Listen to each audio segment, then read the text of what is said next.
اعوذ باللہ من الشیطان الرجیم بسم اللہ الرحمن الرحیم۔ اب یہ سورہ مبارکہ آ گئی سورۃ الحجرات۔ میں ابتدا میں عرض کر چکا ہوں کہ اس کی حیثیت ایک ضمیع میں کی ہے، جوڑا ہے سورہ فتح اور سورہ محمد، اور وہ بالکل اپنے اس کے ترتیب کے اعتبار سے بالکل صحیح جوڑا ہے۔ یہ در حقیقت سمجھیے کہ سورہ فتح کی چند آیات کی مزید وضاحت ہے۔ مثلا سورہ فتح میں ہم نے یہ پڑھا تھا وَلَتُعَزِّرُوهُ وَتُوَقِّرُوهُ، اللہ کے رسول کی تعظیم، توقیر، ان کی مدد، ان کی نصرت، یہ تمہارے لیے لازم ہے۔ پھر ہم نے ابھی پڑھا اہل ایمان کے لیے تمہیں رحم دل ہونا چاہیے، اہل ایمان کے لیے تمہارا طرز عمل جو ہے وہ بہت ہمدردانہ، نیک، بھلائی کا، خیر خواہانہ ہونا چاہیے۔ یہ ساری چیزیں جو ہے اس میں اب سامنے آ رہی ہیں۔ اور دوسرے یہ کہ یہ جو اب دین کے غلبے کی جد و جہد ہے، اس کے لیے جہاد کی اہمیت کیا ہے دین کے اندر، اس کی اصل حیثیت کیا ہے، اس کو بھی اس سورہ مبارکہ میں واضح کیا گیا۔ تو سورہ حجرات کل 18 آیات ہیں، 2 رکوعوں پر مشتمل ہے، لیکن جیسا کہ میں نے عرض کیا تھا، مسلمانوں کی جو اجتماعی زندگی، معاشرتی زندگی ہونی چاہیے، مسلمانوں کا مسلمانوں کے ساتھ کیسا سلوک ہونا چاہیے، مسلمانوں کا کیا رویہ ہونا چاہیے محمد الرسول اللہ صلی اللہ علیہ وسلم کے ساتھ، اور پھر یہ کہ اسلامی ریاست کی بنیاد کیا ہے، دستوری بنیاد کیا ہے، اور اس کی اصل میں اساس جو ہے وہ کس چیز پر قائم ہے، یہ ساری چیزیں اس سورہ مبارکہ میں بیان ہوئی ہیں۔ بسم اللہ الرحمن الرحیم، یا ایھا الذین آمنوا لا تقدموا بین یدی اللہ ورسولہ واتقوا اللہ ان اللہ سمیع علیم۔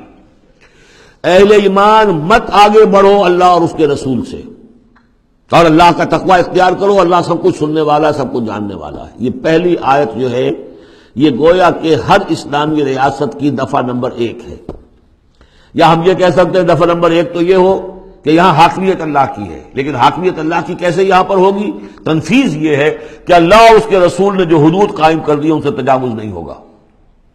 چنانچہ یہ دفعہ ہمارے ہر دستور میں موجود رہی ہے، no legislation will be done repugnant to the Quran and the Sunnah, یہ موجود ہے، لیکن ایک ہاتھ سے یہ دفعہ یعنی اسلام ڈال کر اور دوسرے ہاتھ سے نکال لیا گیا۔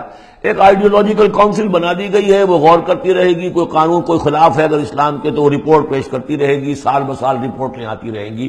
کوئی لازم نہیں ہے دستور کی روح سے کہ ان کی دی ہوئی رپورٹ پر عمل بھی ہوگا، لہذا وہ الماریوں پر الماریاں بھرتی رہیں۔ کام ہوا ہے، محنتیں ہوئی ہیں، کوششیں ہوئی ہیں، ان میں ایک بڑی اچھی محنت ہوئی تھی جو اقتصادیات کے بارے میں ہوئی تھی کہ سود کے بغیر کیسی بینکنگ کا نظام قائم کیا جائے، اس میں بڑی محنت ہوئی ہے، لیکن دستور میں کوئی گارنٹی نہیں ہے کہ اس آئیڈیولوجیکل کونسل کی کوئی سفارشات لازماً وہ ان کی تنفیذ بھی ہوگی۔ تو معلوم ہوا کہ وہ بس ایک ایکسرسائز ان فیوٹیلٹی ہے اکثر و بیشتر۔ تو فرمایا پہلی بات تو یہ طے کر لو کہ اللہ کا حکم اور اس کے رسول کا حکم، کتاب اور سنت، no legislation can be done here repugnant to the book of Allah Quran and the Sunnah of the profit صلی اللہ علیہ وسلم۔ یہ ہے اصل الاصول، یہ ہے دفعہ، کہ اس دفعہ سے اب یہ ریاست اسلامی بن گئی کہ جو بھی لیجسلیٹو باڈی آپ بنائیں، اسے آپ پارلیمنٹ کہیں، اسے مجلس ملی کہیں، اسے آپ کانگریس جو کہیں، اس کی لیجسلیٹو اتھارٹی جو ہے وہ لمیٹڈ ہے، limited by the injunctions of the Quran and the سنہ۔ اس دائرے کے اندر اندر وہ قانون سازی کر سکتے ہیں، اس لیے کہ اس دائرے کے اندر اندر جو کچھ ہے وہ مباح ہے، اور مباح کے اندر آپ اکثریت کے ساتھ فیصلہ کر لیجئے۔ کسی دعوت میں آپ کر رہے ہیں، مہمان بلا رہے ہیں، اس میں مشروب کون سا سرو کیا جائے، اس میں روح افزا شربت پلایا جائے یا کوئی 7 اپ پلایا جائے یا کیا کیا جائے، اب اس کو آپ وہ بھی مباح ہے وہ بھی مباح ہے، اب کثرت رائے سے فیصلہ کر لیجیے۔ لیکن کثرت رائے کیا 100% رائے بھی اللہ کے کسی حکم میں ترمیم نہیں کر سکتی، وہ تو دائرہ ہے، اس دائرے کے اندر اندر رہنا ہے، جس کو کہ ایک حدیث سے حضور نے بہت عمدگی سے واضح کیا ہے۔ آپ نے فرمایا مثل المومن کمثل الفرس فی عقیتہ، مومن کی مثال ایسی ہے جیسے کہ گھوڑا جو بندھا ہوا ہے کھوٹے کے ساتھ۔ ظاہر بات ہے مومن میں جو اللہ کو مانتا ہے تو اللہ کے حکم سے بندھ گیا، رسول کو مانتا ہے رسول کے فرمان سے بندھ گیا، قرآن کو مانتا ہے تو قرآن کے احکام سے بندھ گیا۔ تو ایک آدمی وہ ہے مادر پدر آزاد ہے، نہ اللہ کو جانے نہ رسول کو جانے نہ کسی آسمانی ہدایت کو مانے، وہ جو چاہے قانون بنائے، وہ سوڈمی کو بھی جائز قرار دے دیں، ہومو سیکسولیٹی کو بھی جائز قرار دے دیں، 2 مردوں کی شادی کو جائز قرار دے دیں، لیگل سٹیٹس دے دیں، ان کی مرضی ہے جو چاہے کریں، لیکن مسلمان تو پابند ہوتا ہے۔ تو پہلی یہ آیت جو ہے انتہائی اہم ہے، اور گویا کہ اس کی ترجمانی ہے جو پاکستان کے دستور میں وہ الفاظ لکھے ہوئے ہیں، no legislation can be done here repugnant to the Quran and Sunnah. یا ایھا الذین آمنوا لا تقدموا بین یدی اللہ ورسولہ واتقوا اللہ ان اللہ سمیع علیم. اس کے بعد جو آ رہی ہیں 4 آیتیں، یہ خاص طور پر حضور کے ساتھ کیا طرز عمل ہونا چاہیے. دستوری بنیاد اسلامی ریاست کی یہ آ گئی، اللہ اس کے رسول کے احکام کی اطاعت. لیکن ایک ہماری ثقافت، ہماری تہذیب، ہمارے کلچر کی ایک بنیاد ہے، اور وہ بنیاد کیا ہے؟ حضور کی تعظیم، حضور سے محبت، حضور کے نقش قدم کی پیروی. آپ کے سرتابی نہ کرنا، آپ کے آواز کے مقابلے میں اپنی آواز بلند نہ کرنا. اب یہ آرام یہ ہے، وہ توقروہ و تعزروہ، یہ گویا کہ اس کی شرح ہے. یا ایھا الذین آمنوا لا ترفعوا اصواتکم فوق صوت النبی، اہل ایمان اپنی آواز کبھی بلند نہ کرنا نبی کی آواز پر.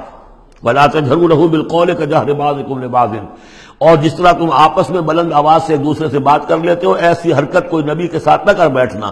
ان تحبط اعمالکم، مبادا تمہارے سارے اعمال حبط ہو جائیں. تم سمجھو گے میں نے کوئی گناہ کبیرہ تو نہیں کیا ہے، میں نے چوری نہیں کی، ڈاکہ نہیں ڈالا، زنا نہیں کیا، کچھ نہیں کیا، لیکن نہیں، گستاخانہ طرز عمل نبی کی شان میں یہ تمہارے سارے کاموں کو حبط کر دے گا، اکارت کر دے گا. وانتم لا تشعرون، تمہیں پتہ بھی نہیں چلے گا.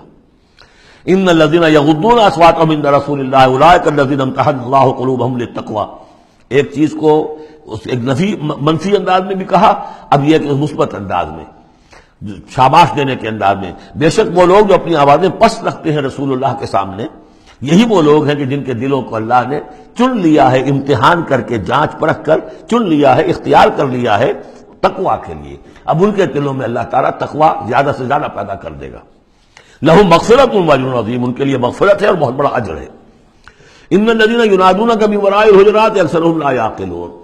یہ بھی ایک سوء ادب تھا، اور یہ ویسے بھی عام معاشرت کے اعتبار سے بھی سوء ادب ہے. وہ لوگ آتے تھے بدو باہر سے، اب حضور کا اپنے معمولات تھے، کس وقت آپ کو برآمد ہونا ہے اپنے حجرے سے، اور وہ باہر سے کھڑے ہو گئے، یا محمد اخرج علینا، آئیے ذرا باہر تشریف لائیے. فرمایا ان الذین ینادونک من وراء الحجرات، بے شک وہ لوگ جو آپ کو پکارتے ہیں دیواروں کے پیچھے سے، حجرات کے باہر سے، اکثرهم لا یعقلون، ان میں سے اکثر وہ ہے جو عقل نہیں رکھتے. ولو انہم صبروا، اگر وہ صبر کرتے حتی تخرج الیہم، کہ آپ خود برآمد ہوتے اپنی حجرے سے، تشریف لاتے باہر، لکان خیر لہم، یہ ان کے حق میں بہت بہتر تھا. واللہ غفور الرحیم، اللہ غفور اور رحیم ہے. یہ انہوں نے جان بوجھ کے گستاخی نہیں کی، یہ صرف بدو ہوتے تھے، اور ظاہر بات ہے وہ مہذب لوگ نہیں تھے. اس حوالے سے ان کے ہاں جو بھی تھا، اور عرب کا بدو وہ تو یوں سمجھیے کہ بہت ہی زیادہ ان آداب وغیرہ سے بہت ناواقف، بہت دور. تو اس لیے ان کا کہ اگرچہ انہوں نے کی ہے یہ زیادتی، لیکن اللہ غفور ہے اور رحیم ہے، بخشنے والا ہے، آئندہ اس کا اعادہ نہ ہو. صدق اللہ العظیم.